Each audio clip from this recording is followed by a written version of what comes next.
What's going on, everyone? Welcome to another exciting episode of FORNEVERNEWS! In today's episode, we've got some stories to talk about. Okay, people, for starters, we got a story regarding the Cowboy Bebop Netflix live-action series that is coming, and there's a lot of controversy. A lot of people are upset. A lot of people are not happy. A lot of people just aren't looking forward to this live action. On the other side, there are some people that are, excited for it. So we're going to talk about it.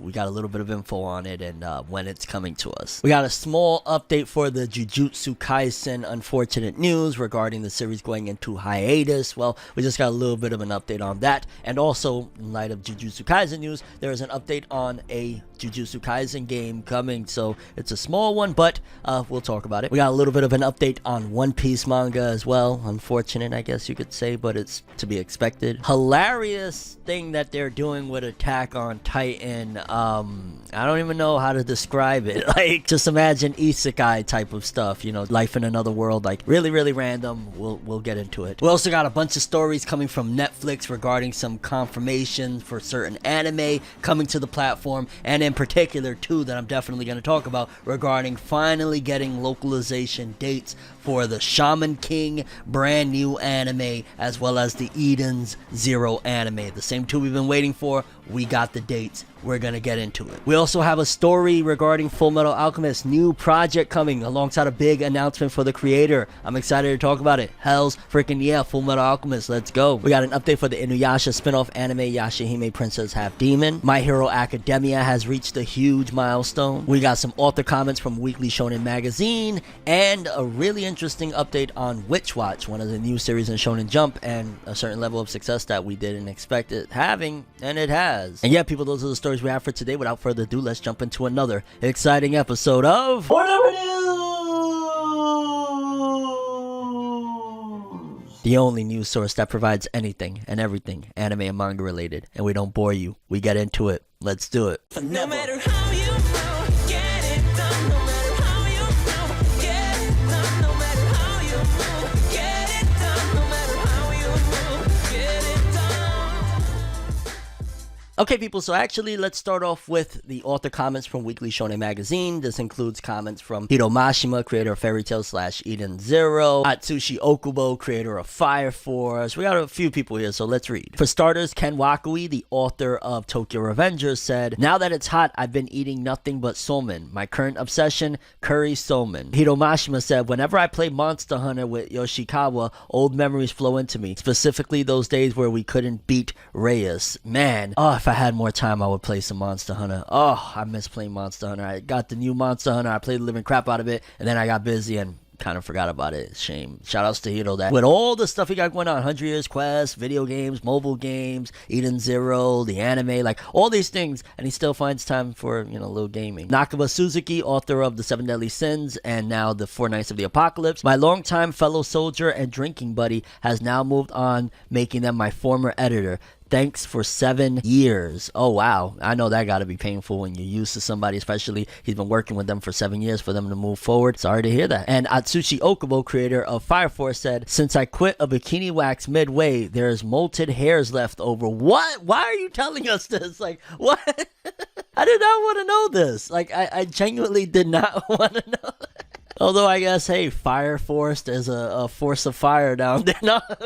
We're going to move on from this, okay? Next up, we got a story regarding Witch Watch, a new series in Weekly Shonen Jump. Apparently, it's seen some success early on, because according to this, it says, "Witch Watch Volume 1 has been decided to be reprinted immediately after selling out with a really great response. The number of printed copies has almost doubled thanks to this reprint, which will be issued to stores on June 24th. So, Witch Watch might be one that'll stick around. I don't know. That's the thing with manga and anime. Not all the time, but there's a lot of the times where something pops off because there's something interesting about it, something exciting, or it's good, or something that'll catch your interest. That's usually the best thing about anime and manga. Again, not all the time. There are some series that slip through the cracks and it's like, how is this popular? But Witch Watch, I'm going to give it a shot, see what's, going on here. It's been a little bit since I've started on a new show. Well, actually, no, I did start on Sakamoto Days, Marshall. I'm still going to check it out. We got some big updates for My Hero Hero Academia. In particular, it has reached a huge milestone because according to this, it says My Hero Academia's TV anime 100th episode commemorative key visual. They did a key visual to commemorate 100 episodes. My Hero Academia TV anime celebrates 100 episodes with mighty visual. It has been 5 years, holy cow, since the TV anime for My Hero Academia premiered in 2016, and this week we'll see the series reach its 100th episode when it airs on June 12th. To celebrate the milestone, a commemorative visual was released showing Deku walking down a path of his achievements. That is really, really dope, and imagining those are like screenshots from like different episodes of him triumphing and stuff like that. Really cool stuff, and I can't even believe it. It's kind of crazy to see because, you know, seasonal anime is becoming a newer thing. You know, this hasn't been the norm for a while, so to hear that My Hero Academia has 100 episodes, that's kind of crazy. It's starting to enter into the long-running talk just without having an episode every single week, so that's kind of wild. But shout outs to My Hero Academia. The anime is reaching towards a point that I can't wait. Oh my god, My Villain Academia can't come fast enough. I really can't wait for that part of the anime to start up because, yeah, it's gonna be fire. Next up, we got 2 pieces of Jujutsu Kaisen news before we get to the update on what's going on with the series and whatnot. For starters, a Jujutsu Kaisen mobile game titled Jujutsu Kaisen Phantom Parade has been announced in Weekly Shonen Jump issue number 28. So there's going to be a mobile game coming, and just taking a look at some of the shots or whatever, it's like iconic things you remember from like Nanami, Gojo, Megumi, Yuji. Like, I'm not sure if those are cards. They actually kind of look like cards, so I'm imagining this is going to be a typical gacha game, but I'm looking forward to it, especially if they localize it over here. I'm always a sucker for those. I don't know if I'm going to spend a crazy amount of money or anything like that, but it should be fun, especially considering any Jujutsu Kaisen positive news will be great at this particular point, because in case you ain't here yesterday, Jujutsu Kaisen, due to the author Gege Akutami's health, is going on an indefinite hiatus. It could last about a month, or it could go longer depending on what's going on there, so y'all know that. Well, a little bit of an update for the upcoming chapter, because in case you don't know, there's still one more chapter that's coming out this Sunday, the official release of whatnot. However, it's going to be a very, very short chapter, because according to this, it says Jujutsu Kaisen chapter 152 will only have 9 pages, and then, you know, we know about the break and whatnot, and that really, really sucks. That probably, to me anyway, that indicates a lot. That indicates that the author was probably drawing it, had 9 pages, knew they weren't going to meet the deadline, and Shonen Jump probably came in and said like, yo, what's going on? After probably some talks and they figured things out, they were probably like, oh, you know, you're gonna take another week off. Yeah, you're probably, you know, your health and everything, you're straining yourself trying to get this shit done, because imagine if you only had enough for 9 pages by the deadline. She was probably scrambling. They were probably scrambling. So it's unfortunate, but yeah, the next Jujutsu Kaisen chapter that we're getting this Sunday is only going to be 9 pages, and I'm imagining it'll probably have like, you know, an apology next to it as well. But Gege, get better. That's all we could say. Gege, get better, rest up, do what you need to do so you could come back 100%, whether, again, like I said, a month, 3 months, 6 months, whatever it is. Just recharge your batteries so you could come back and kick major ass with this story that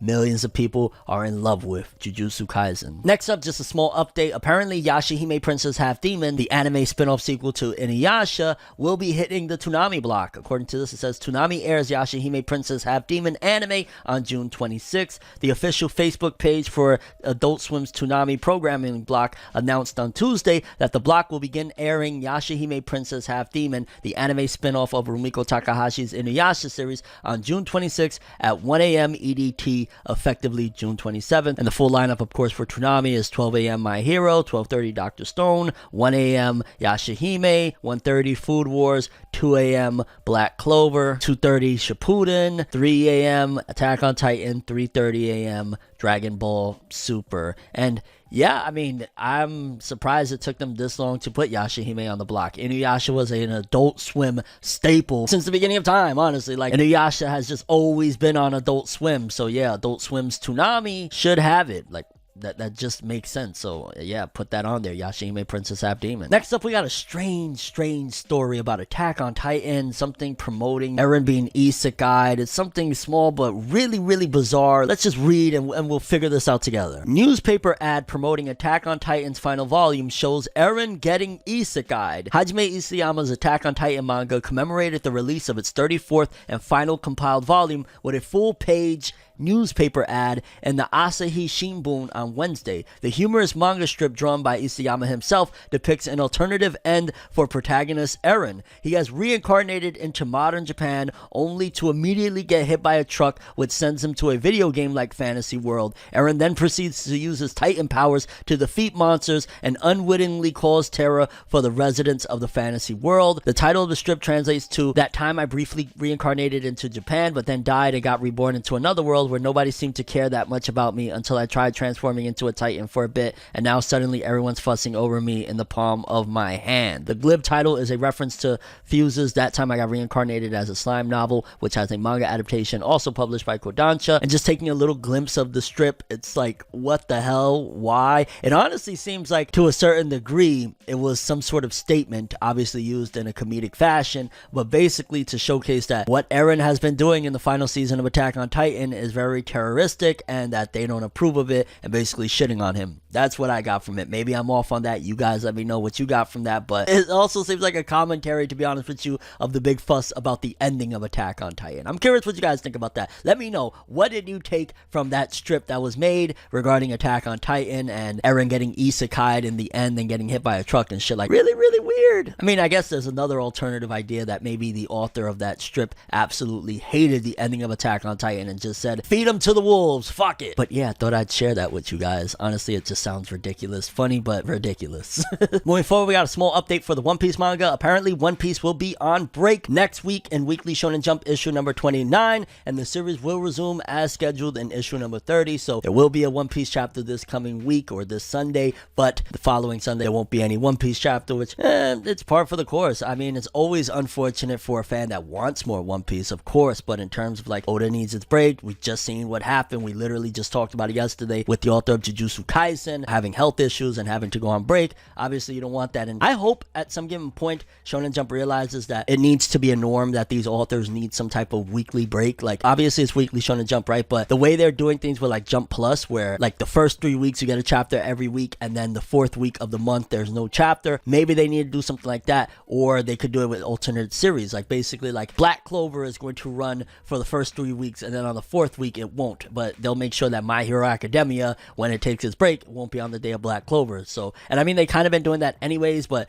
yeah, One Piece, this has been great for Oda, I'm sure. I can only imagine for his mental health, for his physical health, all of that stuff, having these breaks. So I ain't mad at it. I ain't never mad at it. I'm disappointed because I love the story, but I'm completely understanding of why they're doing it, and I support it. Okay, people, so we know that we've been dealing with the Netflix jail, quote unquote, with a couple of different series in particular. Y'all know Eden Zero and Shaman King have been basically not localized. Essentially, they've been airing in Japan. Eden Zero is actually doing very well. I've heard great things about the Shaman King anime, but we haven't been able to watch them. Not at the very least on legal streaming services, especially in particular where they're supposed to be on Netflix. However, we got big announcements with them alongside a couple of other anime as well. Well, first of all, Netflix to exclusively stream Gundam Hathaway anime film. Netflix announced on Thursday during its Geek It Week live stream that it will exclusively stream the Mobile Suit Gundam Hathaway anime film, and the film will begin streaming on Netflix on July 1st. So if you've been wanting a little bit of Gundam, they got a film coming to you. Netflix announces Bright Samurai Soul anime film spinoff of Will Smith's Bright movie, so that'll be coming to the platform. Make My Day anime film adaptation of original story by Yasuo Otagaki, and Netflix also announces Exception anime based on new story by novelist / director Otsuichi with character designs by Yoshitaka Amano. So a ton of stuff coming to the platform, which it really seems like Netflix is just going very strong with getting like original anime titles to the platform. But the two ones that we've been dying to know about, Eden Zero anime, according to this, it says that Netflix announced on Thursday during its live stream that it will begin streaming the TV anime of Hiromashima's Eden Zero manga worldwide outside of Japan on August 26th. The company streamed an English subtitled trailer, so I'm not sure if it's going to have a dub with it as well when it drops, or it'll just be like the subtitled version. But so we've got the announcement for that August 26th, and also in August, Netflix announces that the new Shaman King anime will be coming August 9th, and they also streamed an English subtitled trailer during their live stream, and it's about freaking time, and I'm so happy. Like, yo, August, it just got a little bit hotter. Eden Zero and Shaman King, let's freaking go. Fam, we've been waiting a while. Okay, people, next up, Fullmetal Alchemist creator news, and I love to hear it. I love to hear that there's something coming, because according to this, it says Fullmetal Alchemist by Hiromu Arakawa will reveal a new project and be on the cover of the upcoming Shonen Gangan issue August 2021, out July 12th to celebrate its 20th anniversary. Also, there will be new info regarding Hiromu Arakawa that fans don't want to miss. So, new Fullmetal Alchemist project and big info regarding the creator. I'm very, very excited and interested. Now, to be honest with you, the project that they could be coming up with, I'm guessing maybe a film, because, like, other than that, you know, Fullmetal Alchemist, it ended very appropriately. It has a great ending. It wrapped up nicely, so I don't see them wanting to continue unless they try to pull like a Conqueror of Shambhala, which everybody hated that, so I think that'd be a bad move. But regarding the author, I wonder what that could be. It could be potentially, you know, I don't know, some sort of sequel spin-off, or it could be that the author is doing another new series, which was it the last one that they did, Silver Spoon, if I'm not mistaken, the one about like the farmer and shit like that. So I don't know, this author is very off the wall in terms of like their creativity. They go from Fullmetal Alchemist to a story about a farmer, which I've actually heard good things about Silver Spoon. I'm not bashing it, but yeah, I'm interested. I'm excited to see what's going on. Again, just hopefully it's nothing gonna mess with the original Fullmetal or do anything like that, because Fullmetal is one of the best out there. And lastly, one of the biggest fusses I've seen on social media the last couple days in terms of anime and manga and things like that. Apparently, the Cowboy Bebop live action has been announced a date that it'll be coming out on Netflix and stuff, and people are going crazy. A lot of negativity. There's a little bit of positivity about certain aspects, but a lot of people are very upset. The voice of Spike had to come out, Steve Bloom, and say something because it has just been out of line. So we're gonna go through it. I guess let's read one of the press releases first so we can get an idea, and yeah, we'll go from there. Netflix's live-action Cowboy Bebop series starts streaming this fall. Cowboy Bebop fans won't have to wait much longer to revisit the world of Spike, Faye, Jet, and Edward. Not that they are waiting for this. Netflix will release its live-action adaptation of the legendary Sunrise anime this fall, the company announced during day 2 of its Geeked Week programming. What's more original, series composer Yoko Kanno is writing the adaptation soundtrack. And so from that alone right there, it's like, okay, it's coming this fall. Awesome stuff there. Probably, I'm guessing, October-ish, around there. We'll get it. But a lot of people are not happy about it. They're looking at the casting choices. One of the big things I've been seeing is people saying, oh, it's going to be woke crap. Well, for starters, one of the spearheads behind Cowboy Bebop, Shinichiro Watanabe, he's always been very anti-racist, all of that stuff, like, you know, all-inclusive or whatever. So that's always been a part of his motif, and that's always been a core central element behind the spirit, at the very least, of Cowboy Bebop. So that's something to be noted, that the creator, those has been his ideals for a very, very long time. And I've seen, like, you know, some people, they are excited. The main thing I've been seeing the excitement about is the fact that the series composer is returning to do the music, Yoko Kanno. I would love for some of the original, like, you know, the voices of the actual anime characters to make cameos, whether it be like a voicemail of Steve Bloom or something like that. That would be kind of cool. But because of the outrage, the backlash, people just going in, shitting on the Cowboy Bebop live action before we even got a trailer, Steve Bloom, the voice of Spike Spiegel, voice of Tom on Toonami, all of that jazz, he came out and said this: I respectfully request you keep your premature shit posting about the new live action Cowboy Bebop to yourself. Give it a chance. You can at least try not to be that person. Thank you. Go at Netflix and go Team Bebop. So it seems as though he's 100% behind it and supporting it because he probably wants to see it be a success. You got to imagine this dude has been a part of Bebop. You know, Bebop's been having reruns on Adult Swim for I don't even know how many decades now, probably at least 2 decades or some shit like that. Yeah, it's a big core element for him. He probably wants to see it successful. Like, I'm not going to be mad at the fans that are skeptical, just being honest with you. Like, yeah, I'm always going to be skeptic at this point of any live action adaptation of an anime or a manga. It is what it is. We've seen too many times how garbage they can be, but at the very least, like, to say it's bad before it even comes out, that's a little bit disingenuous, especially when we got a trailer. Now, with that being said, the fact that we don't have a trailer, but there is an announcement, that is a little alarming. Like, where's the big trailer to showcase everything? Why are we not getting that? It could be that there are some issues. It could be that they're not confident in it. It could be that they just want to spring it on everybody at the last moment. It could be that because they feel like anime fans are not going to gravitate and are going to immediately cast judgment on a live action no matter what, that they're going to try and let it speak for itself. I don't know how well that'll work. So that is something that is a little bit, I don't want to say alarming, but definitely to keep your eyes open of like, wait a minute. So you're announcing that it's coming this fall for sure, but there's no big trailer, and the big selling point you're using right now is the original composer is coming back to do the music. Does seem a little bit worrisome, but I'm going to check it out at the very least. I'll check out the first couple episodes, see if I like it, see if we could go from there. But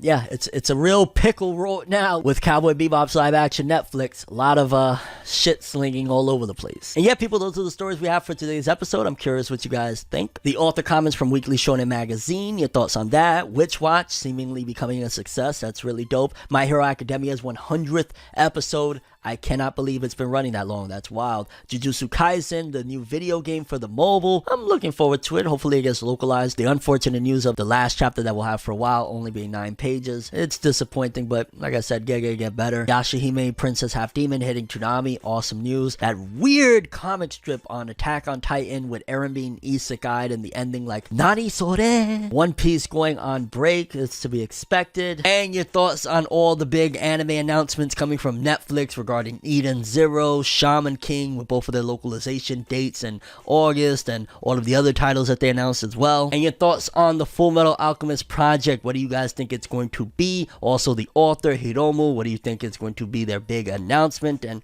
yeah, you're hyped for it, Fullmetal Alchemist. And the Cowboy Bebop live action. What are your thoughts on it? What is your take on it? What do you think about the actors? I'll have some type of imagery on here so you can see what the actors look like. Are you worried that there's no trailer yet and there's an announcement that is hitting the screen this fall? It's hitting Netflix this fall. And your thoughts on Steve Bloom's reaction to all of this, and your thoughts on any of the stories we covered in today's episode. But that's all I have for this one. Thanks for watching. I hope you enjoyed. If you liked anything I had to say or enjoyed the video, drop me a like. I'd greatly appreciate it. And if you want more from me, make sure to subscribe, follow me on Twitter, Instagram, hit that bell to get all notifications. And if you want to follow any of my other social media, links are in the description below. I'm ForneverWorld, and as always, people, have an awesome day. And remember the golden rule: anime and manga for life, boy!